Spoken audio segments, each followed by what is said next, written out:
Hello मेरे प्यारे प्यारे दोस्तों, आप लोग कैसे हैं। उम्मीद है आप सभी लोग अच्छे होंगे।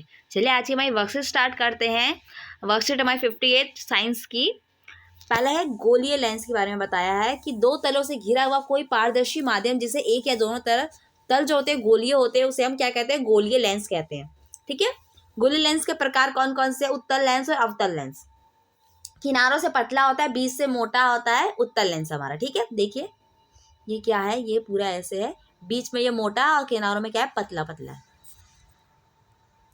और इसे अभिसारी लेंस भी कहते हैं। अवतल लेंस क्या होता है, किनारों से मोटा होता है और बीच से पतला होता है। क्या है, ये किनारों से मोटा है और बीच में से पतला है, और इसे क्या कहते हैं, अपसारी लेंस कहते हैं। उत्तल तथा अवतल लेंस के किरण आरेख बनाने के कुछ नियम है। मुख्य अक्ष के समांतर आने वाली प्रकाश किरण उत्तल लेंस से अपवर्तन के बाद लेंस की दूसरी ओर फोकस से जाती है तथा विपरीतता से। देखिए क्या कह रहा है कि जो हमारा उत्तल लेंस है उसमें देखिए जब ये लाइन, ये जो किरण आ रही है वो कैसे जाती है, फोकस से होते हुए गुजरती है। ठीक है, तो ये बता रहा है हमारा पहला। दूसरा बता रहा है मुख्य अक्ष के समांतर आने वाले प्रकाश किरण अवतल लेंस के अपवर्तन के बाद लेंस की दूसरी ओर फोकस से दूर हो जाती है। और जबकि जो हमारा अवतल लेंस है उसमें क्या होता है, ये फोकस से क्या हो जाती है, दूर हो जाती है। ठीक है, पास करने के बाद। और देखिए ये इधर वाले फोकस से ये पीछे से मिलती हुई दिखती है हमें। तो ये इसका क्या है, नियम है कुछ। दोनों ही प्रकार के लेंस में जब प्रकाश किरण प्रकाशिक केंद्र से होकर गुजरता है तो अपवर्तन के बाद बिना विचलन होके जाता है।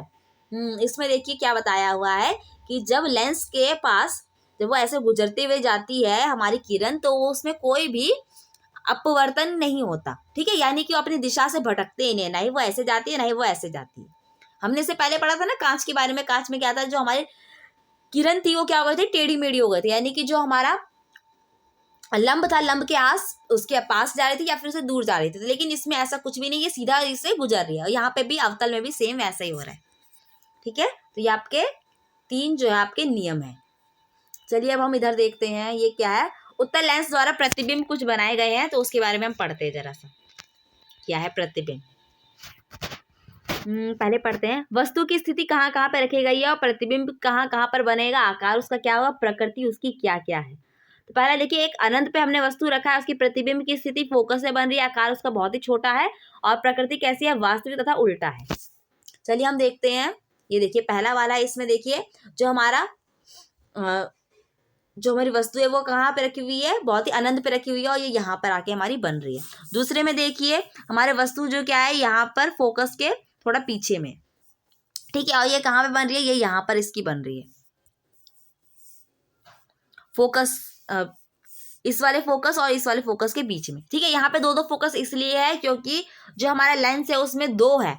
देखिए लेंस में कैसे 2 है, इसको अगर हम बंटवारा करें तो आधा इधर है आधा इधर है। ठीक है, तो 2 उत्तल लेंस हो गए ना, तो इसका मतलब क्या है, यहाँ पे 2 फोकस भी होंगे। तीसरा देखिए, तीसरा हमने जो है वस्तु कहाँ पे रखा हुआ है, दूसरे एफ पे रखा हुआ है, और फिर इसकी जो प्रतिबिंब बन रहा है कहाँ बन रहा है, ये दूसरे एफ पे ही बन रहा है।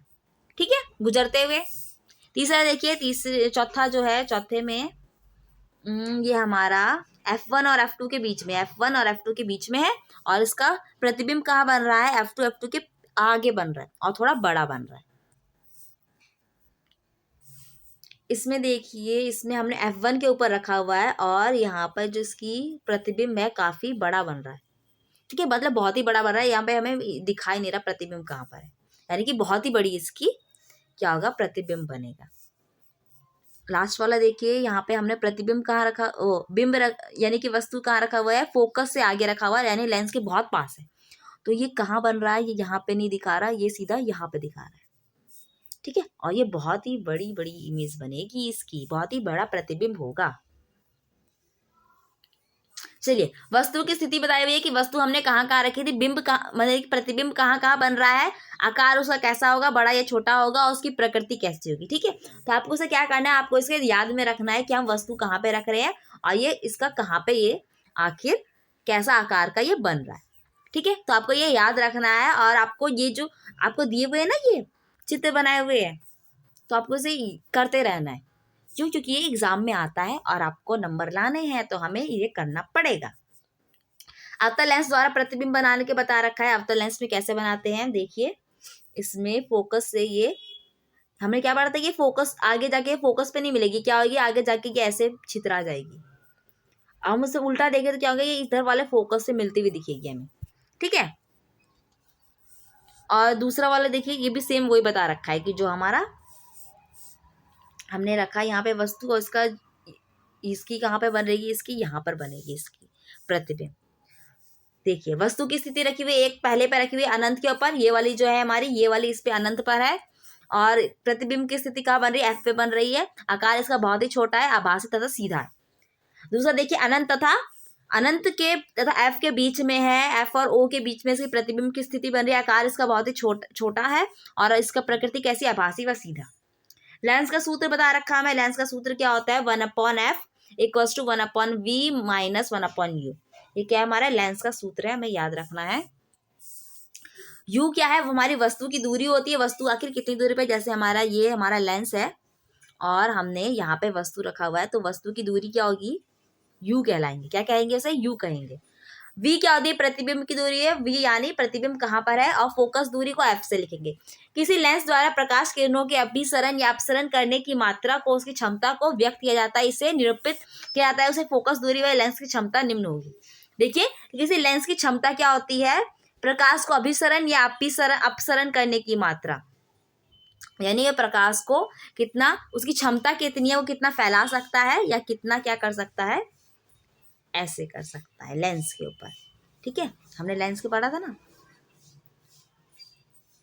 तो यही है अभिसरण अपसरण है। तो उसे हम, उसकी फोकस दूरी जो होती है वही हमारी लेंस की क्षमता होती है। उसे हम कैसे लिखते हैं, उसे हम P से लिखते हैं क्षमता को, और ये क्या होता है 1/f, यानी f का उल्टा कर देंगे तो हमारा क्या आ जाएगा, उसकी पावर आ जाएगी, आखिर उसके अंदर कितनी क्षमता है। और इसको क्या कहते हैं, इसको, इसका जो मात्रक है डायोप्टर है, और उसे हम यहाँ लिखा नहीं है, हम इसे d से निरूपित करते हैं, ठीक है। अब हमारे क्वेश्चंस करते हैं। हमारे क्वेश्चन है, हमारे वर्कशीट कर लिए हमने। अब हम क्वेश्चन करते हैं। हमारा पहला क्वेश्चन है, 10 सेंटीमीटर वाले उत्तल लेंस के सामने 5 सेंटीमीटर ऊंची एक वस्तु है और 30 सेंटीमीटर दूरी पर है, तो प्रतिबिंब की स्थिति, आकार तथा प्रकृति को हमें ज्ञात करना है। उसे हम करेंगे। देखिए वस्तु की ऊंचाई कितनी है, 5 सेंटीमीटर। हम इसे प्लस में लेंगे। हमने इससे पहले पढ़े थे ना कि कौन कौन से नियम है, जब हमें प्लस और माइनस लिखना है तो हम उसके हिसाब से लिखेंगे। फोकस दूरी कितनी होता है लेंस की, +10 है। वस्तु की दूरी है 30 सेंटीमीटर, यू से हम लिखते हैं उसे, और ये होगा माइनस में 30 सेंटीमीटर। लेंस का फॉर्मूला लिखा है हमने, 1/v minus 1/u equals to 1/f। तो हम इसमें क्या करेंगे, हम इसे वैल्यू पुट करते हैं। 1/v equals to 1/-30 plus 1/10 equals to -130 plus 110। इन दोनों का हम क्या लेंगे, एलसीएम लेंगे। एलसीएम लेने के बाद हमारा 30 आंसर आता है, तो -1 + 3, तो हमारा आंसर निकल के आता है 1/15, यानी v कितना आया हमारा, +15 आया, ठीक है। v धनात्मक है, यानी कि प्रतिबिंब जो होगा लेंस की दाईं ओर बनेगा और 15 सेंटीमीटर की दूरी पर बनेगा। प्रतिबिंब वास्तविक तथा उल्टा होगा, तथा प्रतिबिंब जो होगा क्या होगा, बड़ा होगा, ठीक है। दाईं ओर बनेगा, जो लेंस होगा हमारा, ये लेंस है हमारा, तो ये इसके दाईं ओर प्रतिबिंब बनेगा। दूसरा क्वेश्चन करते हैं इसका।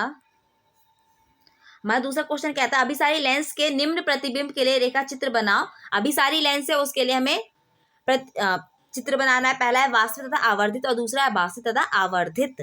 वास्तविक बनेगा हमारा प्रतिबिंब, तो उसके लिए हमारा जो चित्र होगा वो ऐसा होगा, देखिए, ठीक है। इस तरीके से हमारा चित्र होगा, इस तरीके से आप बनाएंगे, इसके लिए वास्तविक तथा आवर्धित के लिए। और दूसरा है जो हमारा आभासी तथा आवर्धित के लिए, तो हमारा ऐसा चित्र होगा।